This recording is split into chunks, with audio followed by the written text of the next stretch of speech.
Atubu mulungi tukwaniriza nnyo webali kubanga otwegaseko nate onako olwaleero. Onako olwaleero tutindize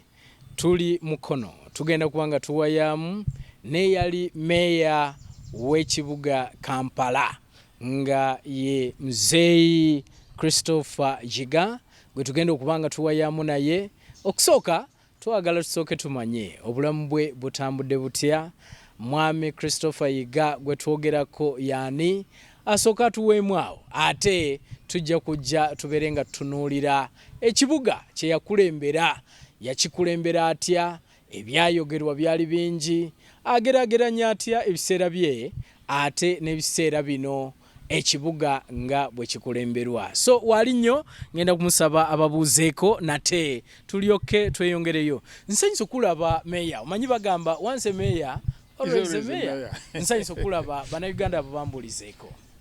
Nsanyusa nnyo okubalaba bannayimbaniriza. Amannya Christopher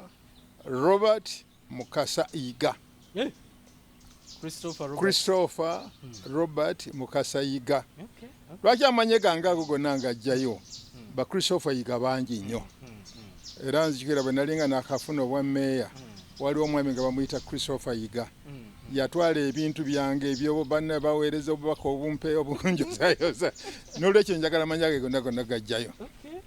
Mukulu nze nzaalibwa Luweero. Luweero district. Egombola zakyuka nga nedda li bagiyitanga Butuntumula. Ziri mayiro nga 4 okuva ku luguudo wali ekasaala n'oyingira mu nda eyo gye twava okujja okukola. Famire nina abaana. Naye njagala okubategeeza ndi musajja Muganda. Titwogera ennamba y'abaana. Nina abaana. Era abaana basobodde okusoma. Banna zi degrees. Banna n'abaana baabwe abazzukulu be bali awo. Bayogedde. So ndi musajja mufumbo naye omuntu wange nasobola okubeera naye yafa. Wala nenfuna omukyala omulala gwenira. Nina abaana. Baana basomye bulungi nnyo. Basomye omulala lawyer, omulala akola mu banka. Omulala yakamala gundi eno ATC za mwezo. Omulala computer gundi ana degrees 2. Abana nsomye mukama mpadde bwendi. Kitange yafa nkyali mwana muto. Toza nalina mu primary nga kuba yafa ali kumune na mwana mu 7. Nalinga ndi primary 4 or 5 something like that. Tata nafa. Nze nazali bwange nakuza omwezi 15 okusinzira ku kibangamba omwezi ago October 1993 mwezi 3. 15 October ono gwe tulimu ono. Natandise omwaka gwange ow'ekinana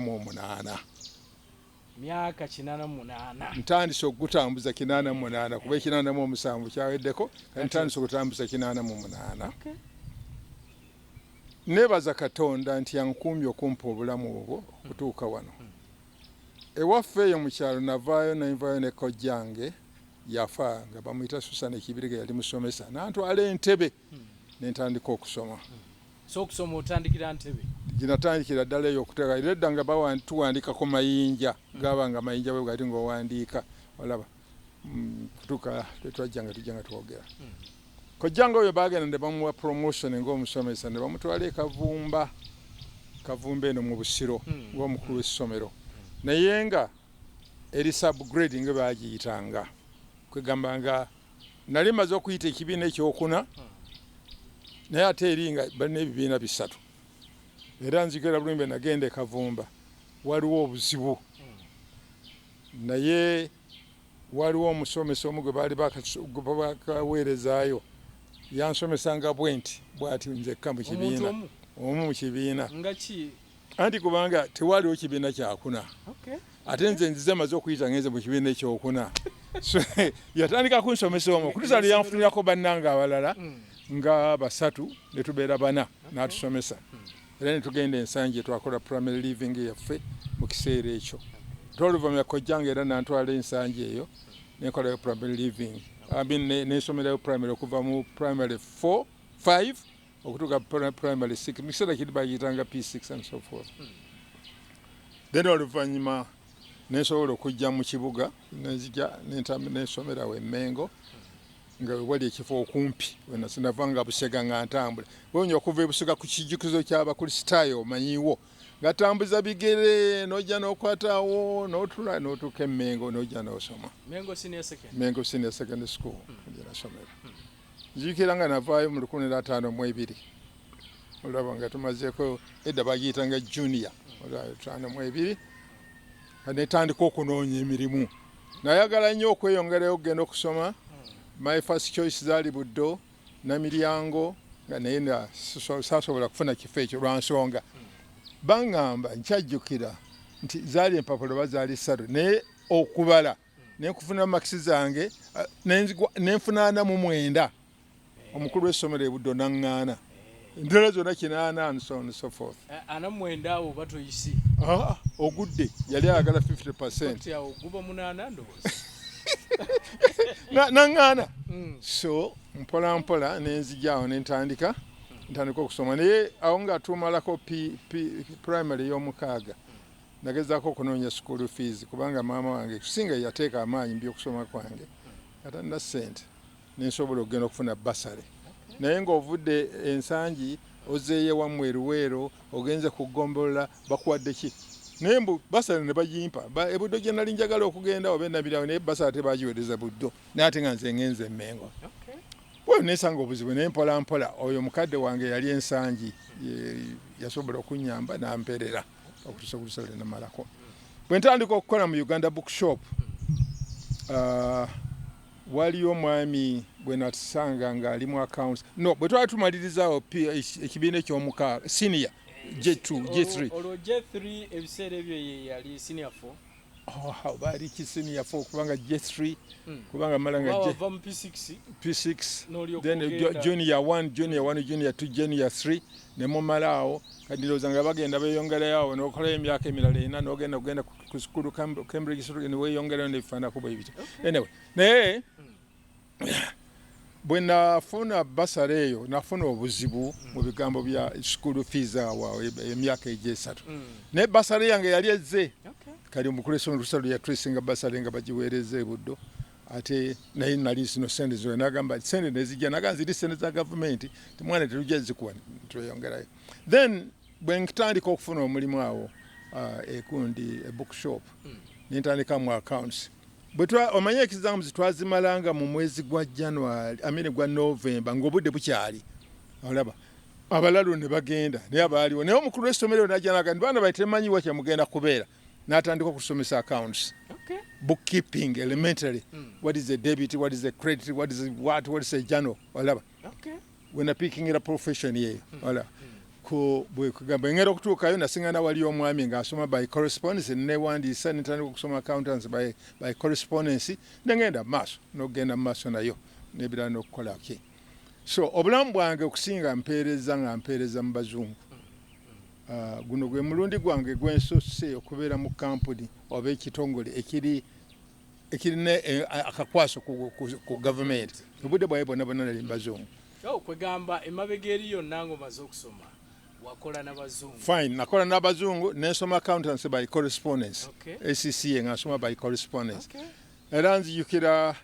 wana wali Sheraton Hotel wansi awo park eyo yalingaawo naye nga tetusobola kufuna ssente sobola kukola kine awo wetwabeeranga nga naye ng'ogenda n'osika ekitebe olaba kubanga kiri kumbi ne high court wagenda akola ekide nga kikuba n'omanya tesaawa 8 gwezi n'oddayo wali n'ogenda okukola so nezijja nga nkola naye okumaliriza okukola kwange namaliriza ne Mitchell Courts edda yabanga Uganda company yemu ku company ezasookera ddala wano emaze Uganda company so we namalira okukola nga ntuuse ku ddala lya chief accountant olaba mu Mitchell Courts home wano Idi Amin wawambira Idi Amin ogenda okuwamba abazungu bakimanya ti Idi Amin agenda kuwamba naye twakolanga accounts nga tulina okusinga bakama bange tukola mu tea tukola chai yabeeranga Fort Portal nga tulina ne company endala eri Nairobi eri Kenya bagiyitanga Nandi Tea Estates nga kife tuwandiika ebitabo naye omuzungu bakimanya nti Idi Amin agenda kuwamba olaba ne bambuuza nti olina passport konze sina passport nagandi Nemugamba ejo pazo tuje gifuna. Kyatwaliranga just about olunaku lumu nga passport ngifunye. Kati ne banteeka mu nnyonyi. Nengende Nairobi n'ebitabo byange bino handing over ku branch yaffe headquarter yali Nairobi. Handing over n'ebitabo byago ne bya accounts bya company eyo. Walaba. So kati Idi Amin bwa taking over companies zinazigala companies zinazigala kati nze nga chief account nalina companies nyingi nnyo ze nali ndabirira under me zali nga tunda code company nga tunda companies zira ddala nga kumbi zali nga 10 nengoza nozigatta wamu ndokola return noziwereze bulaya. So najadira company yaffe eyo eya Misho Codes kubanga baletanga emmotoka baleta ngoki najawula olaba kati ffe ne batuwa ne batuyita Uganda Industrial Machinery. Naye bwe mbimanya nengana ntandika okuwandisa kampuni yange nga njagala kutandika okwekozesa nzeka. Ya bagitanga Central Accountants and Associates. Waliko Bomani House awo. Naye mba nkyali awo ne bagamba ddira gundi yo yonna ogitwale mu Agricultural Enterprise Accounts Department. Mu Agricultural Enterprise yalanga amasamba ga government agakola ku byakyayi. Ne bwe ngenda okutuukayo nengamba omuzungu ne mugamba sinaano mulimu naga kikyotegeeza. Nemugasira mulimu mbadde chief accountant olina chief accountant wo amene goli chief accountant waliwo deputy usira ba mulimu wana nagamba nedda nagamba sira ba mulimu nenga kyayono kitwakolanga bamanya grade ya kyayi sende zagenda okugula okuvira ddala kyayi batandika okulima ensiko ne bateeka mu kyayi okutuuka lwatuuka okugenda okubeera nga bamutunze eri. So nenzirayo nempanisa company yange kati nkugambe nti eno company nga bagifuta Uganda Industrial Machinery. Abatamanyi Idi Amin bwawamba nagoba Bote yayagala n'atandika okugaba amakampuni business era abasaya bayimiriranga layini bati kino mwenna nga muyimiridde bagenda kugaba business eri awo. Omusirikale n'agamba bahati yako mu kisa gwe dduuka yo olaba n'ateekawo companies gye bayita Advisory Board of Trade. Advisory Board of Trade nadira companies no natekayo specialty companies munana wansi wa Uganda Advisory Board of Trade. Companies no munana ye Uganda Hardware, Uganda Pharmaceutical, Uganda Industrial Machinery, Uganda Motors nendala olaba kwega kadi gwo omuntu gavugo bade business ngoyagala okusaba okuyingiza emmotoka okuyingiza eddagala bafurisa ne beverage byokulya nga application yo gikola eri. Kati application eno nga baziweereza mu Uganda Advisory Board of Trade. Uganda Advisory Board of Trade nga yegaba foreign exchange.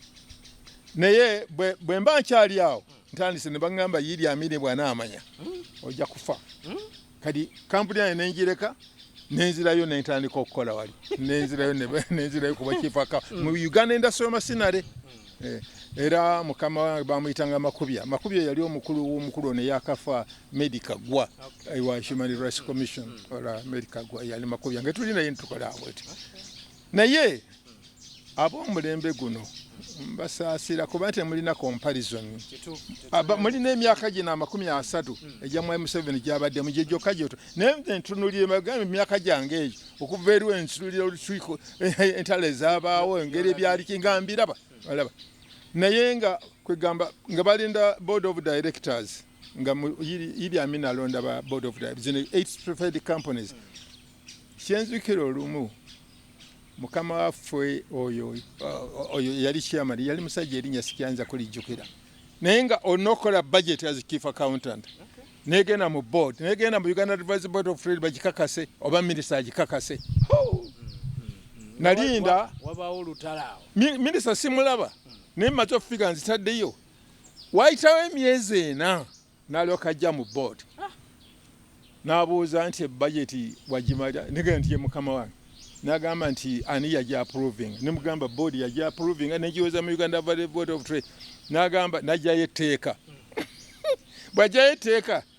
nesoma nga bw'oteeka okuteeka budget era minister bw'ateeka ogiteekako omukono so si bali what is my signature? What is my signature nga teriiwo era ekyali kiseera kizibu nnyo okutuusa oluvannyuma nemugamba nandibadde sobola kulinda emyezi ena nga kampuni tetambula ate nakola budget nengiweereza negireeta mu board eno your vice nagibajja approving. Where is my signature? It was a difficult time. era mu kampuni eyo nasangamu obuzibu bungi kubanga bwe ngati omuntu ayagala okuimportinga ebintu ebikwata ne industry yayitangaawo abala bajjanga ne bateekawo naye nga kiseera kizibu nnyo kubanga oteekateeka empawo nozitwala mu Uganda Advisory Board of Trade bafuweeko ogondi bawewe proforma invoice amere bakuwe foreign exchange nga gwe nyini chief accountant gogenda mu Uganda Advisory Board of Trade ojeyo empapula bagiyitanga form E yalingana ya yellow nga kuliko emboozi ne sente zibamuwadiza foreign exchange ogulewo letters of credit zigende okutuuka eri okutuusa ebiriro binajja naye nga waliwo commission obuzibu nabusiŋŋaana emirundi 3 omulundi ogumu sijja kumensioninga minisita ngeri gye tuli wano challenge ey'okubiri yali nti waliwo omukulu mu gavumenti yali mukulu mu kiseera kiri kya Idi Amin nga mukulu nnyo olaba najja ayagala aleete ebintu naye ng'etteeka liri bw'oba oyagala jangu kwegamba ekitongole ne kikakasa nti ekyo kyetaagisa n'aleeta naye nga n'okusasula local cover nga chief accountant n'ogenda ojjayo fomu eri bamaze okumuwa foreign exchange agenda importing ebintu olina okugulawo letters of credit nga tulina kuyita mu Uganda Commercial Bank yokka kaakati omukulu ono ne muwandiikira ebbaluwa ne mutegeeza application ye eyiseemu leeta local cover tugende tugulawo letter of credit sente tuziweereze bakuweereza ebintu yasirika ne mpandiika ebbaluwa ey'okubiri n'asirika bwe mpandiika ebbaluwa ey'okusatu n'azuukuka ne ngamba bw'otoleeta gondi efoomu nkizaamu Uganda Advisory of Trade bagire sente baziwe omulala awo kyava kubira mukama wange essimu mba ndi awo mukama wange aze nenze mu drawer yange nembiraba ne nga ndi kiri bweki nga ndi organized n'agamba nti kale n'agenda amugamba twanyukanga essaawa 10 mba nzikira bwe ndi ku madaala tunyuke minisita omwana najja nga ngube nagandi minisita gondi agambye general manager ndi mugenda wa minisita olaba baana mmwe kwennyonnyolako ku nsonga tugenda wa minisita nemmanya nti ampita nengenda mu ofiisi yange nenzijayo fayiro olaba nengenda netugenda tukkirira bwe tutuuka wa minisita wali gundi wali foreign affairs wali ofiisi ze brigadier ali brigadier munene bulungi nnyo ku mulembe gwa Amini kyava ajja osooka mu room gy'osooka abasirikale beerere nga tuli babiri ne mukama wange omugenzi Abdul Makubya ne tuddako awalala n'oyitawo n'otuuka mu ofiisi era nga otuuka bw'oti otula ku ntebwa n'entuula n'agamba nti ebintu byange biri luddawa ne mugamba mukama wange nze omulimu gwange nkola ku bya ssente nekyemmanyise bwe tonnaba kusasula ssente n'agamba ziri mmeka nzijayo fayiro eno yo FOB ye cost eno insurance eno bank of gondi Uganda Commercial Bank gondi eno commission eno gondi confirmation letter and so forth send total ziri bweziti n'atuula wano bwati kuno n'agamba nti bukyanva musomera ebbanga gwanvu nnyo oba ntegeera okubala kwaye kugenzeeko eri nintandika okumunyonyola n'addira fayiro n'aginkuba mu maaso baana mmwe bw'aginkuba mu maaso n'aŋŋamba minisita yakola ekyo yes ne mugamba mukama wange nze ndi just an accountant bino biri bwe simanyi mbateeka naye n'agamba commissioner ne yandi kuba Uganda Advisory Board of Trade egyengamba kwegamba naye yagibangako percentage y'omulimu gwakoze olaba nawano mmwe nammwe olw'okubijja namuli ku commission ne kwegamba oba bagambye miliyoni 10 ng'oyinza okusasula miliyoni nga 10 emitwalo nga 4 awo zezi ne zigenda zeeyongeramu n'agenda bw'agenda ne mugamba mukama wange kyamayi tonnaba kusasula ssente naye bw'onooba tosasudde sinaba kumanya n'akwata enkuufiira eyowa brigadier n'agiteeka ku mutwe n'atambula n'ajja gye ndi neneekanga naye nga atudde wano nga mukama wange atudde wano kakati bw'akomawo n'addayo ne munnyonya namugamba mukama bw'oba tuyagala oba okala nage oba twesasule kireke n'agenda akawata kano kamanyi kano akaba bwa brigadier akaggaako n'atajja twalisimi mukama wange omugenzi era mwebaza mukama muwe ekimuli ekirungi Abdul Makubya n'atandika okwogera Luwalabu naye yali azze nga tayinza kukakasa azze agenda kukuba oba yali agenda naye nkugambye waliwo omusirikale wano oyisewo waliwo ruumu mulimu abasirikale ogenda kuyitawa okutuuka n'atandika, okwogera Oluwalabu n'ayogera Oluwalabu n'akola ki yangamba mmwe temutuzanyisa nze njagala bintu byange era mukulu n'agamba netufuluma bwe tufuluma mukama wange kyava ngamba n'agamba Christopher omanyi nti obadde ogenda kufa zino sente ziri mu mmeka genda okugulawo letters of credit nengenda nezigulawo letters of credit era ebintu nabifuna ebyaddirira sibimanyi kubanga wano kenjagala okumanya lwaki oluwalabu lwayogerwa gwe mwali mugenzeeko ekyomukisa mulungi oli yali musiraamu nono nga musiraamu tekyanyamba n'abaako byayogeraawo kyanyamba honestly I was a bit kubanga waliyo omwami yakolanga ku gundi yammwe eno gye muliko Uganda bagiyitanga by then yali UTV nga UTV tennaba kujja Radio Uganda era omukulu omu yali amaze okukuba omuvubuka omukuba nga bwe mukola yali amaze okumukuba omusawo mwana mulezi nadduka n'agenda so kyali ekyo anyway bwe buzibu twayitamu kala ekyokusatu era waliwo omwami omu najasaba sente ng'ayagala okuleeta ebintu okujjaawo kati bw'ayagala era nemugamba sebo funa esiyenyi tonnaba kusasula gundi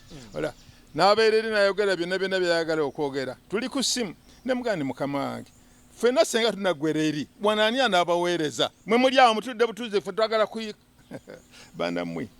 eyo naye bwe yateeka wansi essimu najja wa general manager banyo wano Button Street weri wanaawo awo wansawo ekizimbe bakimenyo kati bataddewo naye awo Button Street kyalingawo najja wa general manager nampita bwe ngenda okutuukayo n'agamba nti oyo mumanyi konze simumanyi n'agamba kwe kumubuuza are you the person who has been on the telephone the other end nemugamba I didn't like your voice I didn't like yours either olwo nenduyita nola so naye nga ngeza okumaliriza nga maliriza mu ebyo wala ebyagondi so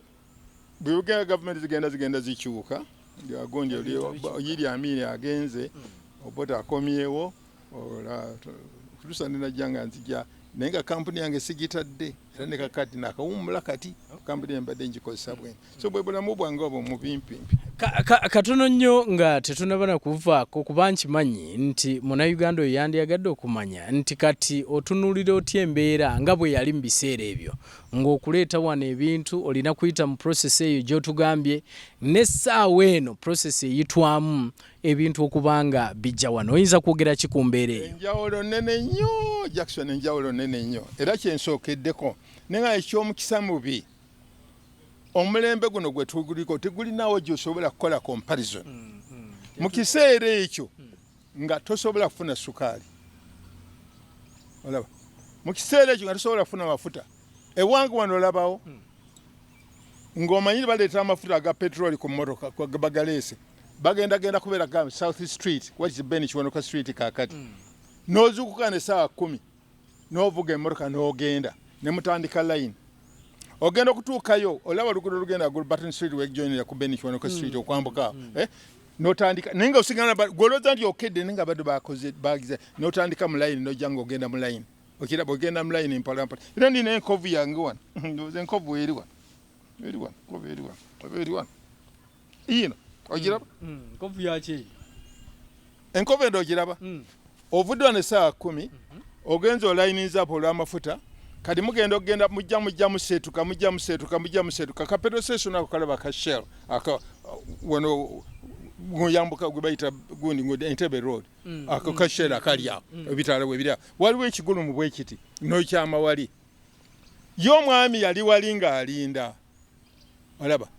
kati n'alyoka ajja asindika emmotoka mu luguudo ajja ayingeri mu layini n'ajja nkwatira ku gundi kuno bw'ati okugulu emmotoka okugulu okumu kuli wano okolera kuli wano okugulu kwa kuli taya n'avuga banene bamugamba omusajja omuta enkubi yiino omwana wa yiino ogiraba avuga emmotoka agenda ku petrol station kubanga kyenalaba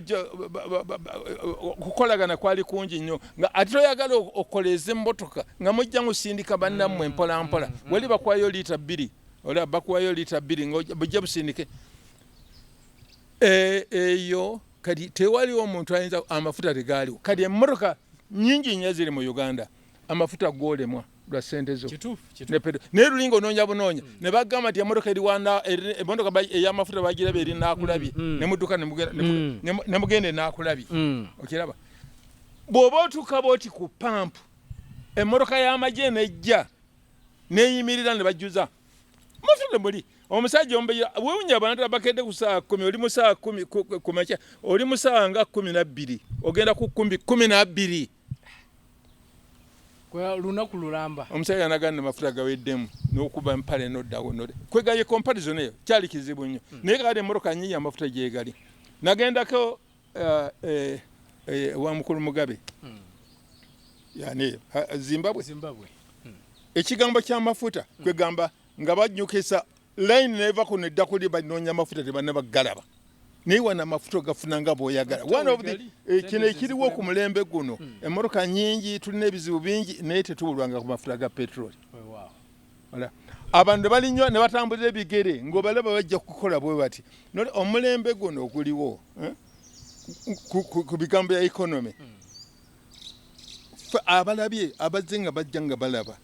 kinene nnyo kye tuliko olaba okyayi sente zo nnyingi emisolo giri waggulu naye ate teri nsi terimu misolo kugambe nasoma accountancy olaba naye nga bakugamba eri mu Bungereza nti mu pound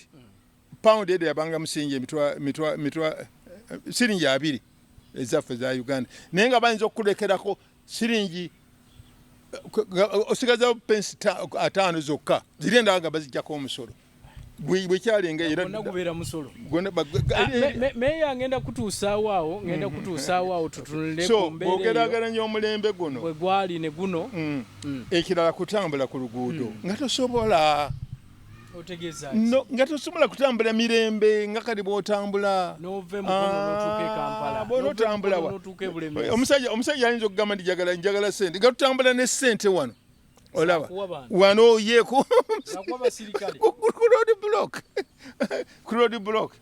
era kwegamba waliwo enjawulo nnene nnyo eddembe ly'okwogera mubuli ku rediyo mmwe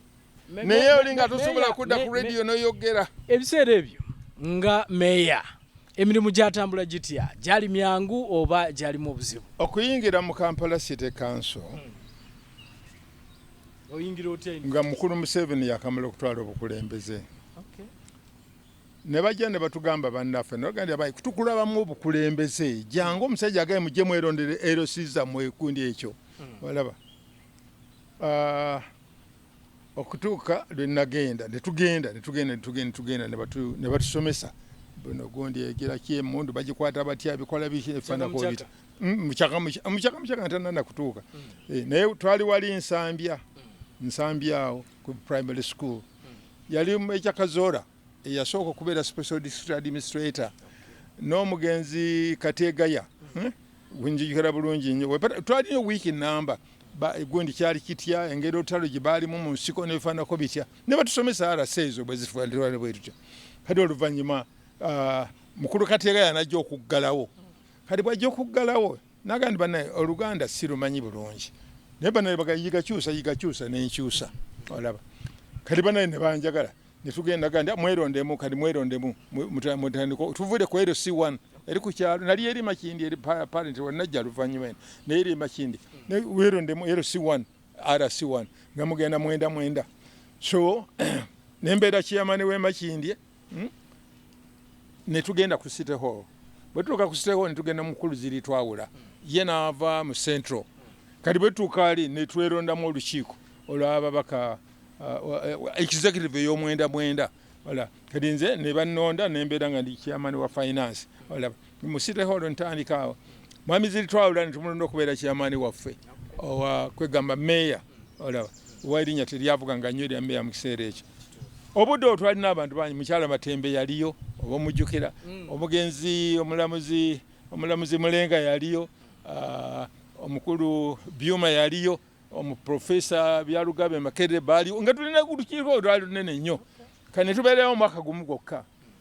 omukulu n'alangirira nti NRC bweteka okugira kwegamba olukiiko lugaziwe era enkiiko zonna zisattulwa aye ne tuddayo buto okulonda kati mwami ziri twawula n'asalawo genda mu NRC nze nensigalawo olaba bwe nsigalawo ne tuddamu okulonda bwe tutuuka eno waggulu ne bannonda okubeera okudda mu kifo kya mwami ziri twawula olaba bwe natandikaawo bwe nzira mu kifo kya mwami ziri twawula nembeera nabo professor byalugaba kapiteni mukula that's what they going ngambyo medical gwanga chairman w'egindi bangi nga olukiiko lulimu abantu 72 mu Kampala City Council naye nga gwokubiriza tukubiriza tugenda bulungi tukola ebyaffe naye ekizibu kinasinga okusiŋŋaana mu budde obwo byali ebisimu 1 sente zali nzibu nnyo okufuna okuyimirizaako Kampala City Council. 1 government yenyini teyalina sente. 2 nga naffe tolina ngeri gy'osobola kusolozaamu musolo olaba okola budget naye mugezaako okukuŋŋaanya naye olwa training gye nalira nga accountant ate n'ekiseera kye naliko omwaka tuli wansi wa mwami ziri twawula nekinyamba okujja okumanya abantu nemmanya nenkozesa training yange neŋŋamba olina gw'obanja olina akubanja neŋŋamba treasurer yali nga bamuyitanga mwami Rubega yabeeranga yindi nemugamba mpa lisi y'abantu ababanja Kampala City Council naffe bwe tubanja nazimpa ngenda okulaba nintandika okutuukirira abantu nebatuwa sente sobola okujjamu ekyo ekyokubiri ekyatuyamba okufuna sente kuba kaakati bannaffe akola because budget agiwereza waggulu milioni meka naye ekyakituyamba nga waliwo gye bayita property rates nga bwolaba ekizimbe nga kino kigenda mu maaso nga balina government valuer najja agamba nti ojja kusasula sente bwe ziti wala property rates ezo sente meka zokusaba milioni 5 buli mwaka olaba either n'ozisasula oba n'ojulira n'okola ne bazikenderezaako olaba dimana sobola okujja obuzibu obwasooka bwali bigambo bya sente nga sente nzibu nnyo 1 nga sente ziva mu government ziba ntono naye amasomero gonna 80% sente ziddukanya Kampala City ziva ku local gundi collection era olumu omukulu yambuuzaako president nambuuza sente zitukuwa okuva mu government okuddukanya Kampala City Council zijjawa nemugamba mukama tujja mu misolo egyo olaba property rate yayitanga sente nyingi nnyo ekyokubiri graduate tax ogw'omutwe ogwo gwe bajjawo ogwo graduate tax ng'abantu mu byalo eri omanyi nga gweweera mulira sente z'ogenda okusasula obumwanyi bwange obwo laba juzi najjamu sente yoliga alomba ente yange egyo olaba evaamu amata mangi and so on and so forth kati abantu nga baddukayo ne bajja wano ayagala afune ki kubanga etteeka teryagaana nga bonna woolinga era nelifuna sente zaswa so problem eyasooka yali problem eyokubiri yali ya security ng'obubbi bungi amataala g'emuteekayo waggulu bagabbako era nga kwegamba omanyi kwalingako secretary wa defense ninga tugeza kukwata ettaala ezo basale ne baziwanula ne mujja ne bizikwali ekyo nakyo kyali kizibu kyakubiri kakati ku kino ekizibu kya sente ffe ne tusalawo ne tugamba nti katugradinga amayumba gano mu kifo gy'oga nti first of all nga ne bavaluers tebalabika okujja okukola property gondi eri nga tebalabika netugenda tukuŋŋaanya sente ekyo nakyo kyali kizibu ekirala kyali abantu obuyonjo bwa Kampala City owino market ogiraba ssebo nga bwefaanana kati ogenda okulaba eri naakulabye nojja eno mu Kisenyi nodawona paaka empya enkadde weeri byonna nga bisandiko birirudda ekyo nakyo kyali kizibu naye kano naatuya ntusobola okukola bwetyo ekirala ekyali ekizibu kuba twali twakava mu lutalo olaba kubana ja 89 kakati nga abaana ba veteran ajja n'atambula entannya ku luguudo n'ateekawo yajja eggulu nakuŋŋanya sente ze baali batuukidde ddala ku parliament revenue batuukidde ddala awo naye nakyo kyali kizibu naye kano yanyama nesobola nga bakola batya nga bateekawo road blocks ajja bwa nakuba gwe gwe bobona abakyala bana batunda bolaba unasunda naye bwajja eggulu nakuŋŋanya sente ze n'agenda naye kano yanyama nesobola okubeera nga nsobola okubawuya yejjo olya kafumbe mugundi kaveda kafumbe road abadde awo era mwana wange bw'okwata ebintu n'obikwata n'obwegendeza mukama ng'akuyambye abaana abo banyamba nga tunoonya akalulu ne Ssebaggala bandingako ne baga nti bamanya okutambulako nti ffe naye nga kyali kizibu baga tujja kukwasa ekirala yali taxi park bwe nali wano nga bwe nakolera nga ku Mitchell Courts nga paaka yenkadde ogiraba naye nga buli motoka eyingira bagijjako sente kati bwe nzija mu City Council naye manya nti sente ziyingira naye sente toziraba olaba gasente toziraba sente ziyingira naye nga teziraba omwana yakolanga bwati buli motoka yayingira nga bajjako siringi oba 10,000 oba 5 whatever was a lot of money at that time si 10 lungi naye abasingi emwemu oba 2 nga sente enko nina genda bwe na striking over the treasurer amene gondi nga chairman wa fine nga siziraba nakyo kyali kizibu nnyo kati okusobola okukwatagana abasajja abo abakampa abagondi aba utoda netoluva nabajjamu omukwano netusobola okukwatagana okulengeza sente ekirala bakatongole apo wali omusajja omulala bamuyita Mutwalo yalingaho email olaba ninga bazibu nnyo olaba kali ekirala ekyaliwo be baana bano bahawkers najja yenna n'entuuyoze nayingira mu restaurant bakola batya kutuka nanyamba nimbakolamu omukwano era nga zisina buzibu kali zino sente zino ez'omusolo zibasasula ezo neza graduate taxi nga be bazisoloza ne bajja ne bazinde naye yali problem obuyonjo mu kibuga abantu abo kuba managing era mu budde bwange sirowooza nti waliyo essasi lyavuga nti tugumbula abaana bana batundira ku kkubo nedda nekikola ntya natula ne ba security ne ba officer ba police ne mbagamba nti abantu banje ebintu bino babiteekawo lwaggulu n'enguudo ne baziziba nga tosobola kuyita abana batadde ebintu byonna bijjudde avuga emmotoka ogenda okuva mu office ng'emmotoka yonna eri ejjudde ebyo tosobola kuyijjawo kutuuka abasobola banajja ebintu byo basaabiriza ekyo naawe oveewo ne mbagamba nti njagala tukole bwetu enguudo zibajjako tuzimanyi njagala tufuna abasirikale batambula bwe bati bali bajja eno nabano badde eri olaba kikyatuyamba okukola bwe bati era netusumaliriza so nekyo nakyo ekirala kyali kizibu ekyo okutuuka Kampala namala emyaka 9 nga meya naye nga zetaamu 2 namala emyaka 9 ekyo kikyanyamba nekinyamba ntisobola okutuuka Kampala etwamuleka okutuusa bannaffe gye twaba wakaliyo mpulira budget ogenda bugenzi mu parliament ne bajja approvinga okujjako ssebo nkankubuuli enguudo era omukulu bwe yambuza okujjako enguudo ezaali EEC nga baddabiza industrial area y'onoogiraba sente endala zonna ezaala okuddukanya okujjayo ebisaaniiko ebyo nga emmotoka ntono nnyo ate ekiseera era kyali kizibu nnyo ekiseera kyayo kuba omugenzi Samusoni Kiseka yasulanga temangalo naye okujja okuyita nateetawo nga ebisaaniiko bijjudde n'akukubira essimu wabanga okyali awo ambasada wa America n'akuba essimu ene Kyadondo Road ebisaaniiko biri awo